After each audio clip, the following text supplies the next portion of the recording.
আসসালামু আলাইকুম। অসংখ্য ধন্যবাদ আঙ্কেল আপনাকে কথা বলার সুযোগ করে দেওয়ার জন্য। তো আঙ্কেল, সর্বপ্রথমে জানতে চাচ্ছি আপনি কেমন আছেন? আছেন আলহামদুলিল্লাহ, যে আল্লাহ পাক আপনাকে ভালো রেখেছে। আঙ্কেল, আপনার নামটা জানতে পারি?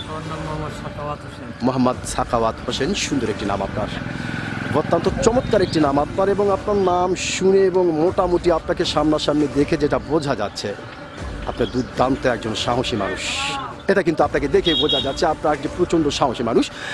তো আঙ্কেল, যেহেতু আপনি বাংলাদেশের একজন সচেতন নাগরিক এবং বাংলাদেশের একজন সাহসী মানুষ, সেই ক্ষেত্রে এই বিষয়টি আপনার কাছ থেকে জানতে চাচ্ছি যে আমাদের বাংলাদেশ স্বাধীন হবার পর থেকে যতগুলি মানুষ রাজনৈতিক বক্তব্যের মঞ্চ থেকে শুরু করে নিয়ে, ওয়াজ মাহফিল থেকে শুরু করে নিয়ে, যে যেখান থেকে পেরেছে বাংলাদেশের অধিকার নিয়ে কথা বলেছে, আমরা দেখেছি সেই সমস্ত মানুষগুলিকে কারণে অকারণে বেকারণে মৃত্যুবরণ করতে হয়েছে। তো আঙ্কেল, আপনি একজন সচেতন নাগরিক ও সাহসী মানুষ হিসাবে আপনার কাছ থেকে জানতে চাই যে কেন বাংলাদেশের অধিকার নিয়ে কথা বললে এভাবে অকালে মৃত্যুবরণ করতে হয়? মানুষের অধিকারের কথা সবাই বলবে, অধিকার তো মানুষের চাওয়া পাওয়া। হ্যাঁ, অধিকার নিয়ে কথা বললে তো না, অনেকের অধিকার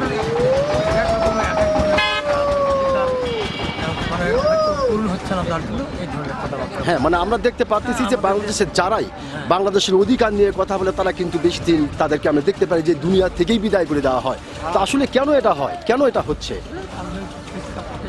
রাজনৈতিক প্রেক্ষাপটে এই সমস্যাগুলি হচ্ছে। তার মানে আমরা যেটা বুঝতে পারলাম যে আসলে রাজনৈতিক কালচারটা আমাদের দেশের পরিবর্তন করতে হবে। পরিবর্তন না করা পর্যন্ত এভাবে একটার পর একটা মানুষ দেশের অধিকার নিয়ে কথা বলবে আর মারা পড়ে যাবে। এটাই তো আপনি বোঝাতে চাচ্ছেন। অসংখ্য ধন্যবাদ আপনাকে, আপনি যে গুরুত্বপূর্ণ একটা কথা বলেছেন।